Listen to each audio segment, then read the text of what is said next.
are, that everybody goes to a wonderful website run by one of my favorite fellow activists. The website is called IranianLobby.com. It explains to the T who various people are who are doing the bidding of the mullahs.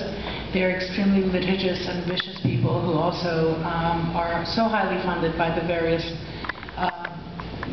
elements of the regime, and what they do is they go after any of the little activists like us who, are just out there for the love of our country and humanity, doing what we do, and they sue us if we call them lobbyists. So the various regime websites and news magazines, in fact, refer to them as such.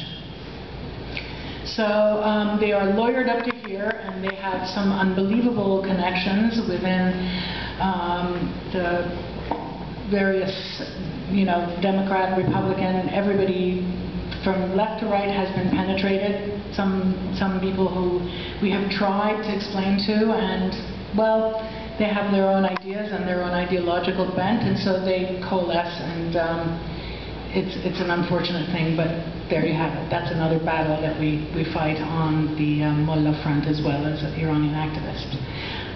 That said, I'm just going to let people ask questions. Anybody who wants to know anything about what's going on, so I can explain. Yes. That was great, Banafsheh. Thank you.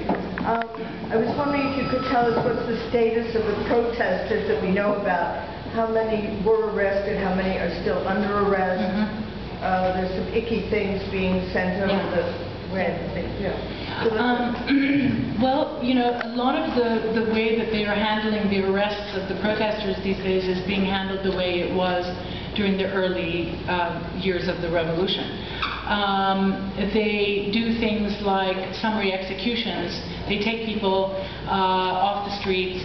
You could swear up and down that you weren't even a part of the protests, and they basically execute you. What we know of now is about 800 bodies, most of whom we don't know who they belong to. Parents who roam around the streets of the various cities in Iran are going around to various morgues and various cold storage houses, and they are made to look through the photographs of the dead, or to just sift through the dead bodies to find out whether their kids are there or not. Some people have been buried on the sly by the regime in a sort of a night burial kind of a thing. 4,000 people that the regime itself claims, though they're not sure.